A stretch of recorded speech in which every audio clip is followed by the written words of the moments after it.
मात्र महापालिका हे दोघांचं टार्गेट असेल? नाही, शिवसेना केव्हा दुभागली. अनेक बाळासाहेबांतर माननीय बाळासाहेबांच्या नंतर अनेक जण जे निघून गेले त्यात मीही आहे. छगन भुजबळ आहेत, गणेश नाईक, अनेक जण गेले. त्यामुळे जी शिवसेना ओरिजिनल होती ती राहिली नाही. साहेबांनंतर साहेबांनी 45 वर्षात जे मिळवलं तर आत्ताच्या साहेबांनी उद्धव ठाकरेंनी 2.5 वर्षात गमवलं. शिवसेना आता ती शिवसेना अस्तित्वातच नाहीये. साहेबांचे आचार विचार बोलणं, माणुसकी, माणसाला जवळ घेणं, कार्यकर्त्याला प्रोत्साहित करणं, पाठीवर थाप मारणं, केव्हा मारावी, केव्हा त्याला सांगावं हे करू नको हे कर, ही धमाक हे. आणि हे बाळासाहेबांच्याकडे होतं. आता यांच्याकडे याच्यातलं काही राहिलं नाही. पैसा मिळवायचा सत्तेतून, सत्तेतून पैसा ना पैशातून सत्ता, हे समीकरण हे ओळखतात. आणि त्यामुळे आता काय राहिलं नाहीये. आता महानगरपालिका जुळवाजुळव, ती बंधूंची असू दे आणि अजून काही असू द्या, 2 बंधूंची जुळवाजुळव व्हावी चांगली गोष्ट आहे. त्यावर मी भाष्य करण्यासारखं नाही, मला आनंद आहे. 2 बंधू एकत्र येणं चांगली गोष्ट आहे. ते बंधू प्रेमापोटी येत आहेत का महानगरपालिकेची खुर्ची पाहून येत आहेत मला माहित नाही. आणि जरी पाहिलं तरी अशक्य गोष्टीवर आता विचार पण त्यांनी करू नये असं मला वाटतं. पण दोघं एकत्र येणं चांगली गोष्ट आहे, आनंदाची गोष्ट आहे. कुटुंब एकत्र यावं, मात्र हे 2 पक्ष एकत्र यावे असं वाटतं का? आणि मित्रत्वाचा सल्ला अशा वेळेला राज ठाकरेंना आपण काय देणार? कारण भाजपही म्हणतं की आमची त्यांच्याशी जवळीक आहे, एकनाथ शिंदे देखील म्हणतात की राज ठाकरे आमच्याशी जवळ आहेतच. मग राज ठाकरे नेमकी कुणाच्या बाजूने आणि कुणाच्या जवळ आहेत? खरं म्हणजे या विषयात न बोललेलं बरं. आणि विनाकारण हा वेळ वाया दवंड पण योग्य नाही.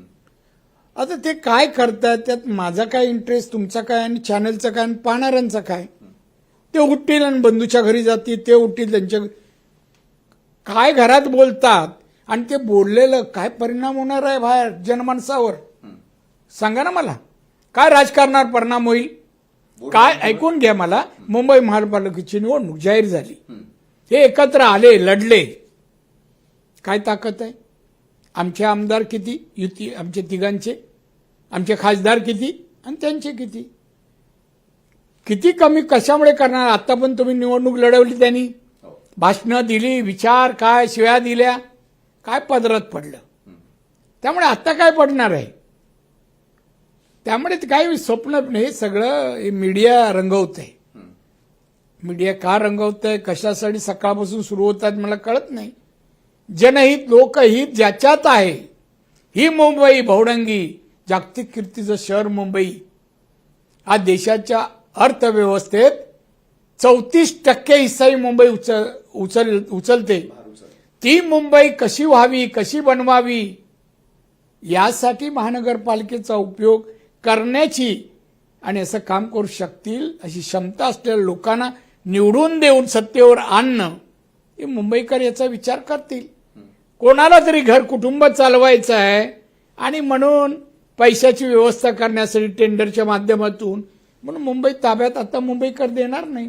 26 वर्ष मुंबईकरांनी कुटुंब चालवलं, 26 वर्ष. आता संधी नाही, आम्ही देणार नाही ती संधी.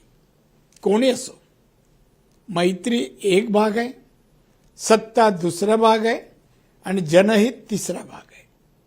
मी 3 डोळ्यांनी पाहतो.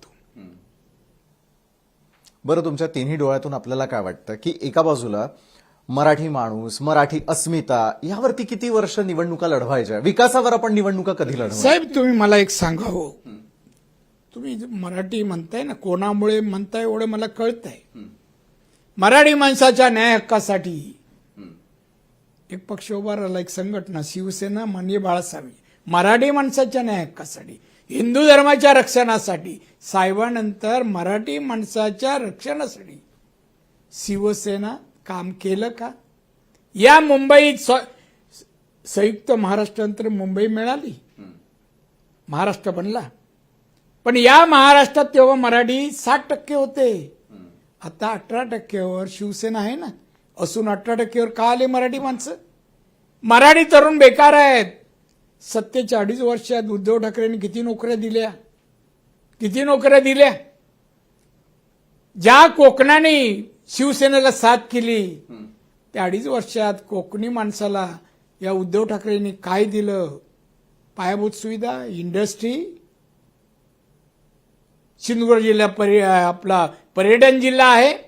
अनेक गोष्टी मागितल्या, दिल्या का? मग मराठी माणूस का त्याच्या मागे राहील? ते विसरा. मराठी अहो ते गेलेत, काँग्रेस बरोबर गेलेले उद्धव ठाकरे ना हिंदुत्वाचे राहिले, ना हिंदूंचे राहिले, ना मराठी माणसांचे राहिले. अहो त्या म्हणजे सोनिया गांधींच्या बंगल्यामध्ये भेटायला वाट पाहणारे उद्धव ठाकरे आणि आमचे स्वाभिमानी अभिमानी बाळासाहेब ठाकरे कधी कोणाच्या घरी पाऊल नाही ठेवलं. आणि दारावर उंबरठ्यावर उभे होते, आत्ता बोलवतील. हे मराठीपणाचा जो अभिमान स्वाभिमान तो उद्धव ठाकरेकडे विकला त्याने. पैशासाठी आणि पदासाठी उद्धव ठाकरेने हिंदुत्व आणि मराठी माणसाचं स्वाभिमान विकला. बरं, मुंबई महापालिका असेल, त्या ठिकाणी असलेलं अर्थकारण असेल आणि तुमचा इकॉनॉमिक्सचा असलेला अभ्यास, कारण अर्थव्यवस्था ही अतिशय महत्वाची असते कुठलंही महापालिका चालवताना, तिथल्या पायाभूत सुविधा उभारताना.